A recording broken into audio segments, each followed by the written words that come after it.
Avec le succès d'Artemis 2 à leur actif, la NASA aborde la prochaine phase de leur retour sur la Lune avec énormément d'élan. Mais cela laisse beaucoup d'entre nous se demander quelle est la prochaine étape. Eh bien, la réponse est compliquée et elle implique l'une des plus grandes compétitions jamais organisées entre deux titans de l'industrie américaine. Artemis 3 poussera la NASA à la limite absolue de ce qu'elle peut accomplir, car sa place de leader mondial de l'exploration spatiale n'est plus garantie et la concurrence avance rapidement. Cela signifie que nous avons beaucoup de travail à accomplir en très peu de temps. Dès que la fumée s'est dissipée, après Artemis 2, la NASA a commencé à évaluer l'état de sa tour de lancement mobile. Elle avait été renforcée et consolidée après de lourds dégâts causés par Artemis 1 dans le but de réduire drastiquement les délais de rotation entre les lancements de la fusée SLS. Toutes les pièces essentielles pour Artemis 3 ont déjà été terminées. Les moteurs des propulseurs, l'étage supérieur et le vaisseau Orion, donc il ne reste plus qu'à les assembler et la NASA ne perd pas de temps. Mais il y a une complication supplémentaire dans cette prochaine phase qui échappe en partie au contrôle de la NASA. Pour réaliser Artemis 3, ils ont besoin de plus que la fusée SLS et le vaisseau Orion. Ils ont besoin d'un alunisseur. C'est là que les choses deviennent intéressantes.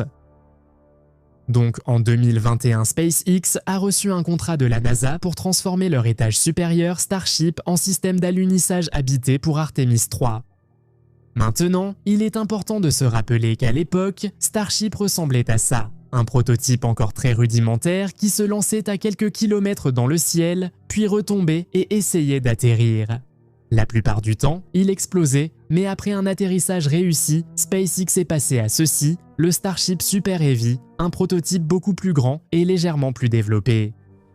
Au cours des 3 dernières années, nous avons vu des itérations progressives de ce design. Ils ont réalisé une variété de vols d'essai qui envoient de l'étage supérieur sur une trajectoire suborbitale. Et cela aboutit soit à l'échec du vaisseau qui retombe en petits morceaux, soit à sa réussite en se posant sur l'eau de l'océan Indien. En général, il y a eu plus d'échecs que d'atterrissages, mais il est indéniable qu'une quantité folle de progrès a été réalisée et Starship se rapproche un peu plus à chaque fois de devenir un système de fusée fonctionnel. Mais il y a un problème. Bien que ce soit incroyable et inédit, les progrès pour faire de Starship un véhicule fiable capable d'atterrir en sécurité sur la Lune sont plus lents que ce qu'Elon Musk avait promis.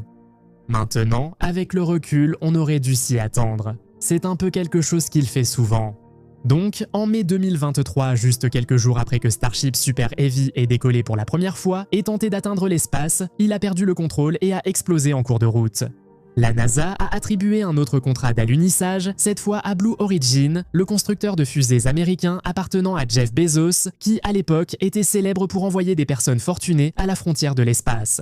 Mais tout comme SpaceX, ils avaient de grandes ambitions avec leur propre fusée lourde, la New Glenn, et un véhicule d'alunissage appelé Blue Moon. C'est là que cela devient une bataille de titans, car en janvier 2025, Blue Origin a effectivement rattrapé SpaceX en lançant la New Glenn pour la première fois. C'était un vol d'essai globalement réussi, même si leur propulseur a fini par exploser en plein vol lors de la descente.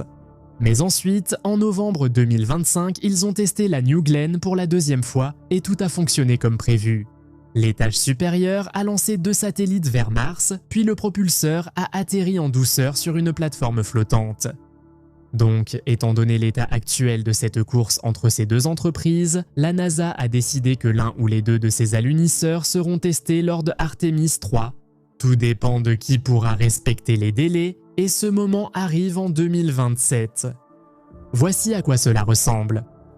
Artemis 3 commencera de la même manière que ce que nous avons vu le 1er avril avec un nouvel équipage de 4 astronautes sanglés dans leur capsule au sommet d'une énorme fusée orange. Mais cette fois, leur destination ne sera pas la Lune. Cela ne signifie pas que l'envoi d'astronautes sur la Lune est moins urgent pour la NASA. En réalité, ils sont plus pressés que jamais, mais cela signifie que le chemin menant à un atterrissage sur la Lune est devenu beaucoup plus clair et nuancé. Par exemple, l'ancien plan était de passer directement d'Artemis 2 que nous venons tous de voir faire le tour de la Lune et revenir directement sur Terre, à l'alunissage d'astronautes avec Artemis 3. Quant à savoir comment ils allaient réellement effectuer l'alunissage, eh bien, ils allaient essentiellement improviser en cours de route et espérer que cela fonctionne une fois arrivés sur place. Ce n'est pas vraiment de nature à inspirer beaucoup de confiance quand des vies humaines sont en jeu. Donc, le nouveau plan pour Artemis 3 consiste à tester un potentiel alunisseur dans l'espace tout en restant près de la Terre par sécurité au cas où quelque chose tournerait mal. Cela signifie qu'en plus du lancement du SLS et d'Orion, il y aura une ou deux fusées géantes supplémentaires qui décolleront. Pour l'exemple, restons positifs et supposons que les deux alunisseurs en lice sont prêts afin de vous montrer les deux scénarios, ce qui est plutôt cool. La première chose à lancer sera nos alunisseurs lunaires. Cela signifie un Starship et une New Glenn. Ils devront tous les deux déployer leur étage supérieur, l'alunisseur, en orbite terrestre basse. C'est là que le premier grand défi se présente. Le Lunar Starship et Blue Moon sont tellement massifs qu'ils consomment une quantité incroyable de carburant rien qu'en se déplaçant de la Terre à la Lune. Avant d'atterrir, ils doivent se ravitailler en carburant dans l'espace, sinon ils n'auront pas assez pour faire redécoller les astronautes de la Lune. Donc, dans le cadre d'Artemis 3, les deux entreprises doivent démontrer qu'elles peuvent ravitailler avec succès un vaisseau spatial en orbite terrestre. Pour SpaceX, cela signifie lancer un deuxième Starship qui servira de ravitailleur en carburant. Pour Blue Origin, cela signifie lancer un véhicule de transport de Propergol séparé. Deux autres lancements de fusées géantes sont prévus, suivis d'une démonstration d'amarrage et de transfert de Propergol en orbite pour le Starship lunaire et Blue Moon. Cela peut paraître ordinaire, mais jamais un vaisseau n'avait été ravitaillé dans l'espace auparavant, alors en faire deux à la fois est un grand progrès. Maintenant, en supposant que tout se passe bien, il est temps pour le SLS de décoller. Cela se déroulera de la même manière qu'Artemis 2, sauf qu'une fois que la capsule Orion sera dans l'espace, elle ne se dirigera pas vers la Lune. Elle mettra le cap pour rejoindre leur premier atterrisseur. Le premier défi consiste à amarrer les deux vaisseaux spatiaux. L'atterrisseur sera autonome, mais Orion aura un pilote aux commandes. C'est en fait quelque chose qu'ils ont pratiqué lors d'Artemis 2. Il y a eu un exercice d'amarrage simulé où le pilote Victor Glover a dirigé sa capsule vers le moteur de son propre étage supérieur usé. Dans le premier scénario, Orion approche Blue Moon par le côté et s'amarre à un port d'amarrage sur la cabine de l'équipage, à la base de l'atterrisseur. Les parties supérieures servent uniquement de réservoir de carburant et l'équipage passera directement dans le module d'habitation. Ce n'est pas l'intérieur le plus spacieux, mais si vous comparez la taille de Blue Moon avec celle de l'ancien module lunaire Apollo, vous pouvez voir qu'il dispose de beaucoup plus d'espace pour se déplacer. Le deuxième scénario est un peu différent. Le Starship lunaire a son port d'amarrage dans le nez, donc une fois que l'équipage est passé, il entre directement dans un grand espace ouvert, avec un pont de vol de 9 mètres de large et de plusieurs mètres de haut. Il y a énormément d'espace à l'intérieur. Dans les deux cas, une fois l'équipage installé, il procède à une vérification minutieuse des systèmes critiques, systèmes de survie, alimentation électrique, propulsion et communication. Ils désamarreront sûrement les atterrisseurs, s'entraîneront au contrôle manuel en orbite, puis s'arrimeront à Orion. L'objectif est de détecter toute défaillance à corriger lors de la prochaine itération du véhicule, qui fera réellement atterrir des humains sur la Lune. Le plan initial pour Artemis 3 prévoyait que les astronautes entrent pour la première fois dans l'atterrisseur une fois en orbite lunaire. C'est un très mauvais endroit pour découvrir que quelque chose ne fonctionne pas comme prévu. Revenons au scénario de test. À l'intérieur des deux atterrisseurs, l'équipage testera aussi pour la première fois ses combinaisons lunaires en microgravité. Celles-ci sont fabriquées par Axiom Space et ce sont des combinaisons totalement nouvelles, différentes de celles que la NASA utilise sur l'ISS et différentes de celles qui étaient utilisées sur la Lune à l'époque. Elles aideront les futurs marcheurs lunaires à être bien plus agiles et paraître moins maladroits que leurs prédécesseurs. Ces combinaisons ont été testées sous l'eau sur Terre pour simuler certains aspects de l'espace. Mais le véritable test aura lieu lorsque les astronautes emmèneront les combinaisons dans le sas de l'atterrisseur et les exposeront au vide de l'espace pour la première fois. La NASA s'attend à ce que tous ces exercices prennent jusqu'à 3 semaines pour que l'équipage les termine, donc nous aurons de quoi nous réjouir une fois que cela sera lancé. Mais pendant que nous attendons Artemis 3, il se passe encore plus de choses ici même sur Terre.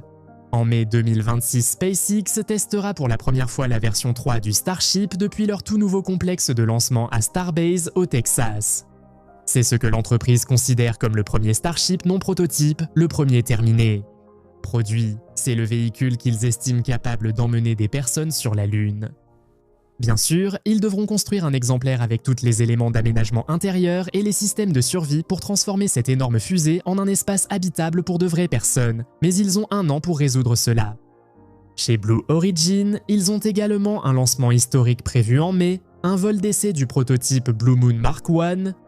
Ceci est une version plus petite du système d'alunissage habité Blue Moon. Il est conçu uniquement pour livrer des cargaisons de taille moyenne à la surface lunaire, et c'est l'objectif de ce premier essai, aller jusqu'à la Lune et atterrir en toute sécurité. S'ils y parviennent, cela va inspirer beaucoup de confiance au sein de la NASA, et cela transformera Blue Origin du statut de retardataire à celui de concurrent sérieux. Donc, en supposant que ces 2 entreprises réussissent et que nous ayons un Artemis 3 réussi avec 2 véhicules testés en orbite terrestre, il sera alors temps de passer à une autre étape épique, un atterrissage autonome et sans équipage sur la Lune. Pensez-y un peu comme à Artemis 3,5, car une fois que nous aurons vérifié que l'atterrisseur est sûr pour que des personnes y vivent, il faudra ensuite le voir réellement atterrir avec succès sur la Lune. C'est seulement alors qu'une entreprise pourra être dite gagnante. Et ce n'est toujours pas le moment de célébrer, car la NASA veut réaliser Artemis 4 dans l'année qui suit Artemis 3. Donc, soit SpaceX, soit Blue Origin doit produire ses atterrisseurs à un rythme effréné. C'est ainsi que l'Amérique retourne sur la Lune. Ce n'est pas seulement pour planter un autre drapeau et se féliciter d'un travail bien fait. Il s'agit ici d'une domination totale de l'environnement lunaire, car une autre grande puissance cherche à y planter son propre drapeau, et elle ne vient pas non plus pour plaisanter. La Chine a son plan pour une base lunaire. Pour voir à quoi elle ressemblera, cliquez sur la case à l'écran.